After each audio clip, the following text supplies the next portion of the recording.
Hey there, Sharon Horne-Ellstrom here. Welcome. Oh my goodness, I just banged my camera. Welcome to day 304 of our Get Your Goals annual challenge.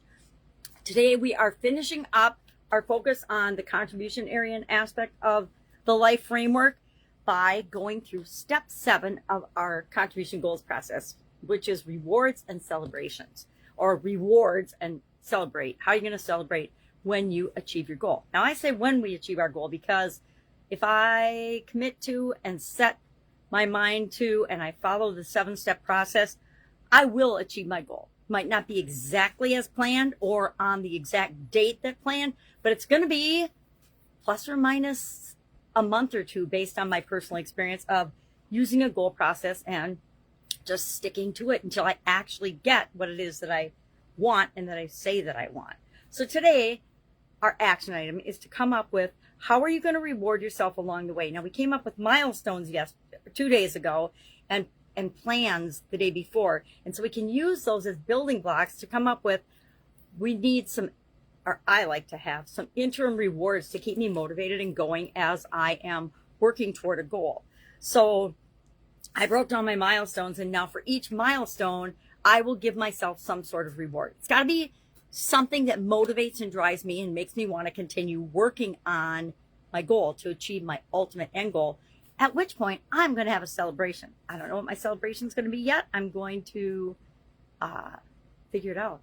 Maybe it'll be an event with all of the people that have helped me to establish. I'm doing a nonprofit to help blind business owners. So maybe that's what I'll do. I'm brainstorming here. Anyway, let's run through our goal process quickly. 7 steps, just as a review. Step 1, C to D story, current to desired story. What's your current situation with respect to contribution in this case? And what do you want it to be? Current is what's going on right now. And D, desired, is what we want, our end goal, what that's going to look like. That gets us to start envisioning the end point as if it's a reality already. So that's why I like this to start out with the story and the situation.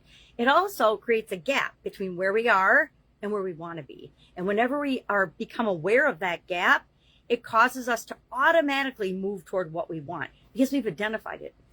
A lot of times we get stuck, or we procrastinate, or we don't move forward in a certain area or aspect of our life, especially in contribution, because for most of us, it comes last. It comes after we've got our physical, mental, emotional, spiritual, financial relationships in order, right? Until we feel comfortable in those, most of us aren't willing to step out of our comfort zone and contribute to the rest of the world and make the world a better place.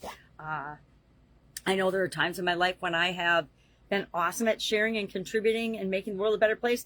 And there have been other times when I was just trying to survive, or I was just taking care of my family and trying to build my business, etc. So it's a little bit different for each of us. But step 2 of the process then is to use the SMART framework to define our goal and write our goal so that we have a clear understanding of what we're working toward. Step 3 is to break it down into steps. Step 4, come up with our overarching strategy and plans that support that strategy. Step 5, identify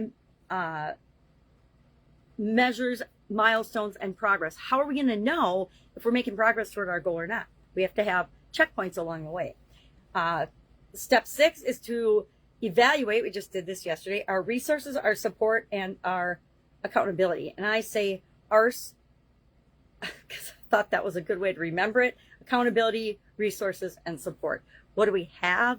What do we need? And then what do we want? Because sometimes we need something, but we don't want it. Other times we want something, but we don't actually need it. And whatever we have is stuff that we've already acquired, skills, abilities, resources, etc. And then finally today, rewards and celebration. So that is our process. We will cover that again next month and in December because we want to install it in our subconscious so it becomes automatic. So we automatically, just like the SOAP framework, which we've spent since 2020 installing in our subconscious.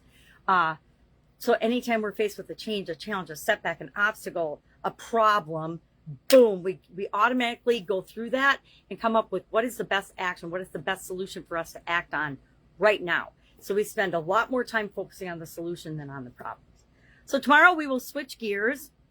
We've gone through all 9 areas of the life framework. So I'm going to admit it. I don't know what we're going to start. I don't know what we're going to focus on next month. A lot of times in November, I do something called No Nonsense November. Hunters do No Shave November. I do No Nonsense November, meaning I usually share 30 days of lessons learned, 30 of my biggest lessons learned in my life. I don't think I'm going to do that this time. I might incorporate it into the month, but I think we might actually do, my sister gave me, and I don't have it sitting here, a deck of mindfulness cards, and it's broken into 4 categories. I might just pick 2 of those randomly every day and go through those, and that'll become our action item and our exercise. Why?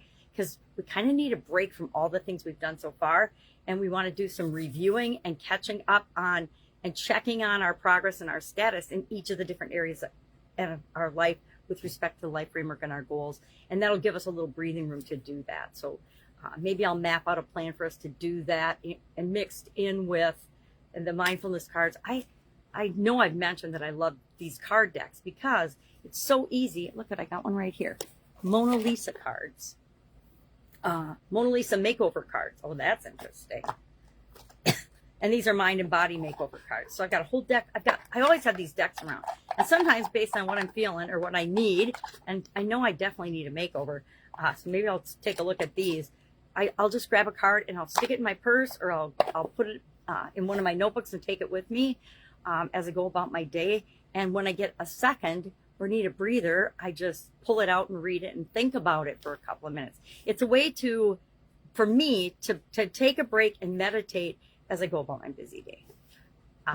It served me very well in terms of lowering my stress and making me feel better and keeping my mindset positive. So it's just a little trick I use. All right, that's it. If I can help you in any way, ask anything you want to make sure we cover next month. Let me know. And then I don't know what we're going to do in December yet either. So any suggestions for that, I'm open to that as well. I always want to make it interactive and make it work for you as well as me. All right, that's it. Have fun with this. Figure out rewards and celebrations. It's something I know I used to be terrible at, but now I make myself do it. And maybe it's just a caramel sundae or caramel cheesecake or something, but it's something that drives and motivates me. And whatever motivates you. You could share some of those things in the comments below too. I think that would help us all out. Have a great day, and I'll of course be with you tomorrow.